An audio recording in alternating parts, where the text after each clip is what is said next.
For 8 years, I have been the unremarkable variable in the equation of the Sterling family. My name is Erica, I am 33, and in the eyes of my mother-in-law, Martha, I am a permanent stain on her son Paul's pedigree.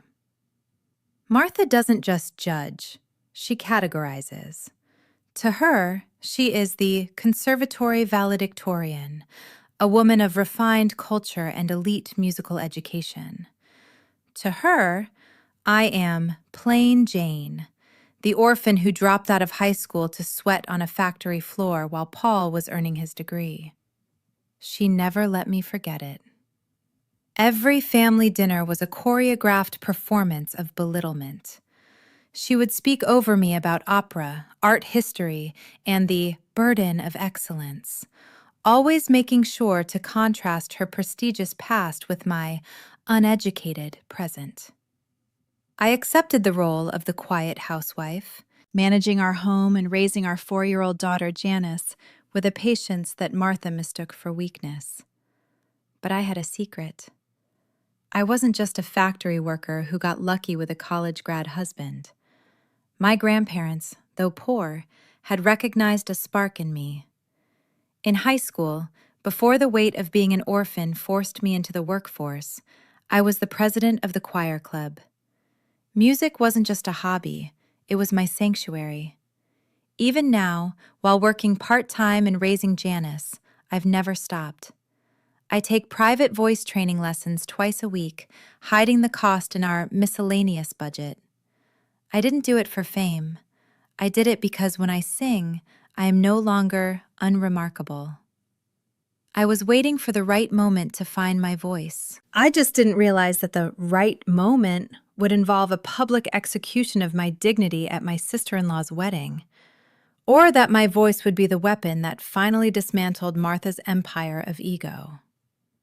Have you ever been treated like second class by an in-law who thinks their degree makes them a better human being?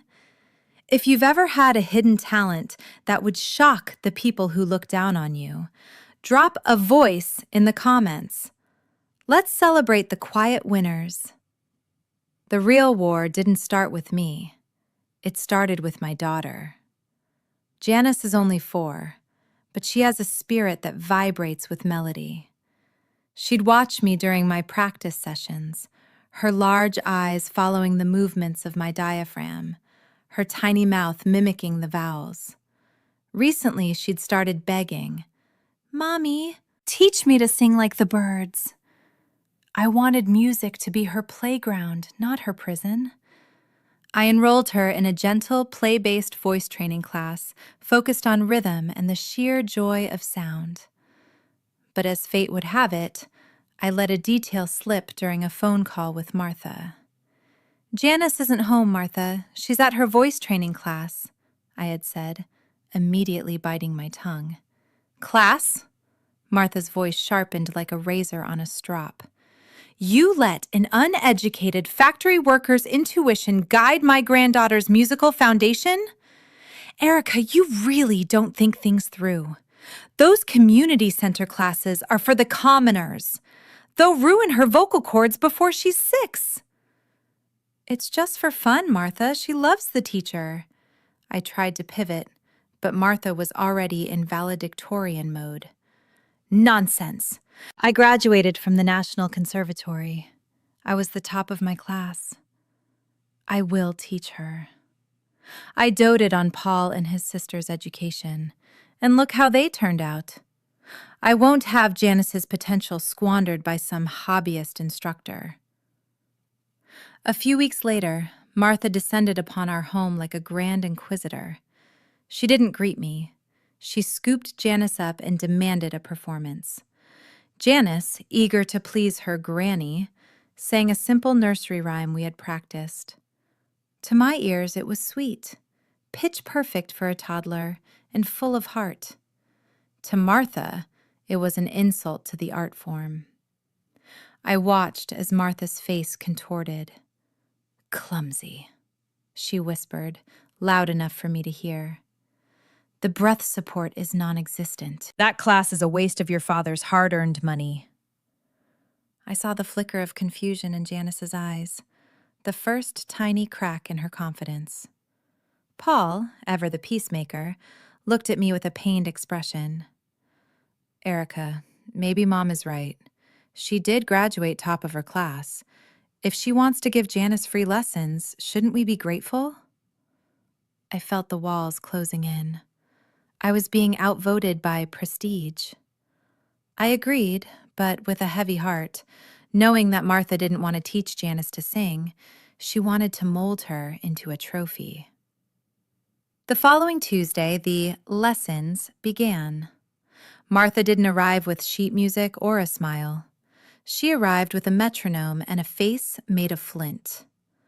I watched from the kitchen, my heart sinking lower with every passing minute. Posture, Janice. Shoulders back. Do you want to sound like a common street busker? Martha's voice barked through the living room. Janice, usually a bundle of energy, looked like a soldier under interrogation. But Granny, I want to sing the bird song. The bird song is drivel. We're working on scales. Again. From the middle C. And open your mouth properly. You look like you're chewing cud. I couldn't stay silent. I walked into the room, wiping my hands on my apron. Martha, she's 4. Can't we keep it a bit lighter? She's losing the melody because she's terrified of making a mistake. Martha didn't even turn around. Erica, this is why high school dropouts shouldn't comment on pedagogy. Music is discipline. It is a mathematical precision of the soul. If she can't handle a little critique now, she'll never survive a real stage. Go back to your housework. It's the only thing you're qualified to manage. The lessons continued for a week, each one more grueling than the last. By Thursday, the change in Janice was devastating. My daughter, who used to belt out songs in the bathtub, became eerily silent. She stopped humming while she played with her blocks. When Friday afternoon rolled around and Martha's car pulled into the driveway, Janice didn't run to the door. She hid behind the sofa. I don't want to sing anymore, Mommy, she whispered, her lip trembling. Granny says my voice is clumsy. I think I'm broken. The fury that ignited in my chest was unlike anything I'd ever felt. Martha wasn't just teaching music. She was performing a slow-motion execution of my child's spirit. She was using her prestigious education as a mallet to crush the very thing she claimed to cherish. I realized then that being a valedictorian hadn't made Martha a master of music. It had only made her a master of misery. Enough, I said. It wasn't a shout, but the word cut through Martha's sharp critique like a blade. I walked over to the sofa, scooped up a trembling Janice, and looked my mother-in-law dead in the eye. The lessons are over, Martha. You can take your metronome and your mathematical precision back to your house. Martha stood up, her face flushing a deep, indignant purple. You're making a grave mistake, Erica. You're coddling her. You're ensuring she stays as mediocre as me? I finished for her, a cold smile playing on my lips. If mediocre means having a heart that isn't made of stone, I'll take it. Janice isn't going to be your second chance at a trophy. She's going back to her original class tomorrow. Paul walked in then, sensing the ozone in the air. Whoa, what's going on? Mom, why are you packing up? Ask your wife, Paul, Martha hissed, snapping her briefcase shut.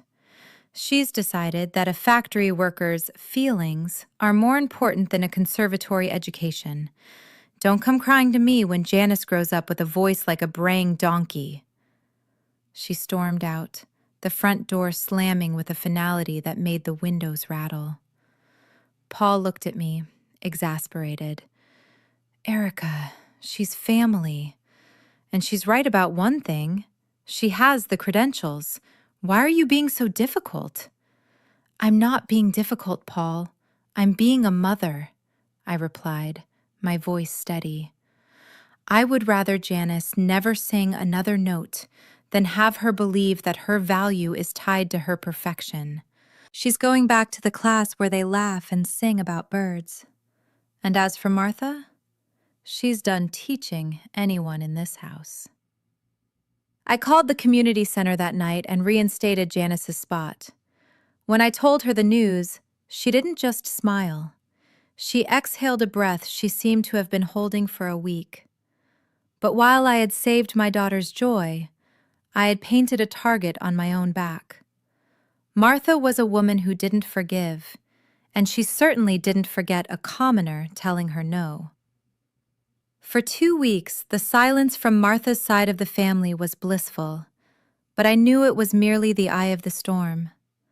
The occasion for the landfall was my sister-in-law Sarah's wedding. Sarah, unlike her mother, was a gentle soul, but she was still under Martha's thumb. "Erica, Paul, I have a huge favor to ask," Sarah said over tea a month before the big day. She looked nervously at Martha, who was sitting in the corner like a sphinx. "I want music to be the heart of the reception. Paul, I want you to play, and I'd love for you and Mom to sing a duet together." I felt my stomach drop. Martha sipped her tea, her eyes glinting with a predatory light. "It's a tradition, Erica," Martha added, her voice dripping with mock sweetness. "A way for the talented members of the family to bless the union. Of course, since you're so protective of natural ability lately, I'm sure you'd be thrilled to show us what you've got." I knew exactly what this was. Martha didn't want a duet. She wanted a contrast. She wanted to stand on that stage with her conservatory-trained voice and make me look like the ugly duckling she always claimed I was. She wanted the guests to see the high school dropout struggling to keep up with the valedictorian. "I'll do it for you, Sarah," I said, ignoring the smirk on Martha's face. "Wonderful," Martha chirped. "We'll do a piece from The Marriage of Figaro. It requires actual skill. I'll send you the arrangement, though don't worry too much about practicing, dear. I'm sure your innate talent will be enough to keep the guests from laughing too loudly." As the weeks passed, Martha refused to rehearse with me. Every time I called to coordinate, she had an excuse. "I'm fine, Erica. I'm much better than you even without practicing. Practice is for people like you who aren't very good. I'll see you on the stage." She was so blinded by her own arrogance that she never bothered to ask about my training. She didn't know about the high school choir solos, the years of secret lessons, or the fact that while she was resting on her laurels from 30 years ago, I was in a vocal booth every Tuesday night, honing my range until it was sharp enough to cut glass. She wanted a sacrificial lamb. She was about to get a lioness. The reception was held in a sprawling ballroom draped in white silk and lit by flickering crystal chandeliers. It was the kind of high society affair Martha lived for. She moved through the crowd like a queen dowager, accepting compliments on her dress and dropping subtle hints about the special performance she had prepared. Paul took the stage first.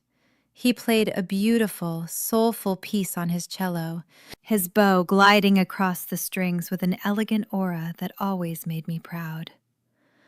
As the applause for him died down, Martha leaned toward me, her face suddenly pale, a calculated, theatrical mask of distress. "Erica," she whispered, clutching her throat, "I'm afraid I've come down with a sudden, terrible tightness in my chest. I simply cannot sing our duet. The doctor did warn me about overexertion." I looked at her, seeing right through the performance. She wasn't sick. She was clearing the stage so I would have to stand up there alone, without her guidance, and inevitably humiliate myself. "Oh, Martha, how convenient," I said, my voice low. "So we should cancel the performance?" "Heavens, no!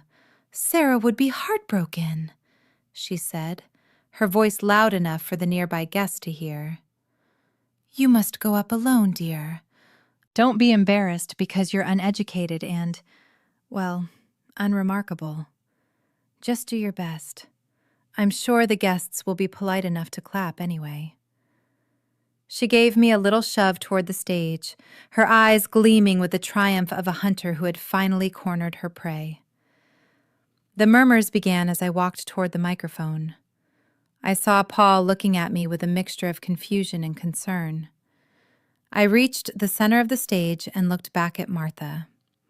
She was leaning back in her chair, a smirk playing on her lips, waiting for the plain Jane to stutter and fail. She thought she had stripped me of my protection. She didn't realize she had just given me the solo I had been practicing for my entire life. I signaled the accompanist.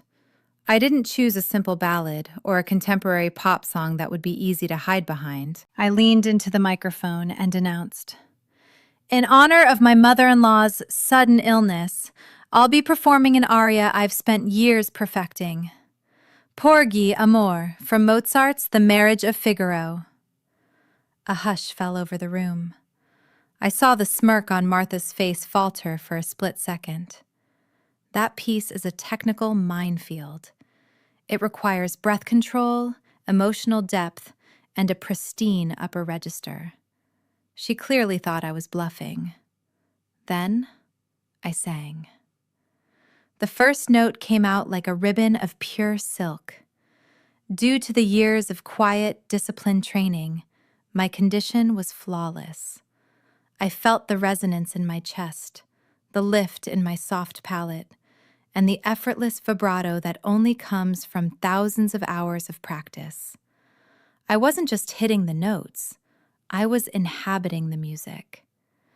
As I reached the soaring crescendo, the atmosphere in the ballroom shifted. People stopped eating. The waiters stood frozen with their trays. I looked toward my table and saw Janice, her eyes wide and starry-eyed, whispering, "Mommy?" beside a stunned Paul. But it was Martha's face that provided the greatest reward. Her jaw hadn't just dropped. She looked as though she had seen a ghost.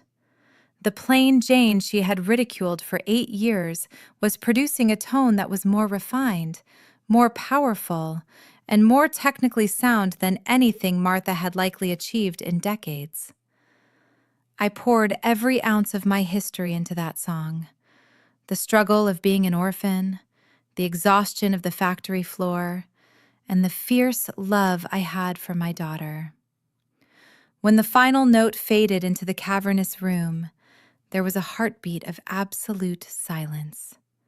Then, the ballroom exploded. It wasn't just polite applause. It was a thunderous standing ovation. I stood there, bathed in the glow of the chandeliers, finally visible. I looked directly at Martha, who was now flushed a deep, panicked red. The unremarkable girl had just delivered a masterclass, and the valedictorian was suddenly the only person in the room who looked small. The applause was still ringing in my ears as I stepped off the stage, but the night wasn't over. Sarah, my sister-in-law, was beaming, her eyes wet with tears. She grabbed the microphone, her voice trembling with excitement. I had no idea, Erica. But now, we can't let the talent stop there. Mom, you taught me everything I know. You've told us for years about your conservatory days. Please, give us the gift of your voice." The crowd took up the cry, "Martha! Martha! Valedictorian!" The chant echoed through the ballroom, a rhythmic pressure that Martha couldn't escape. She looked trapped. Her throat tightness had miraculously vanished, replaced by a look of sheer, cold terror.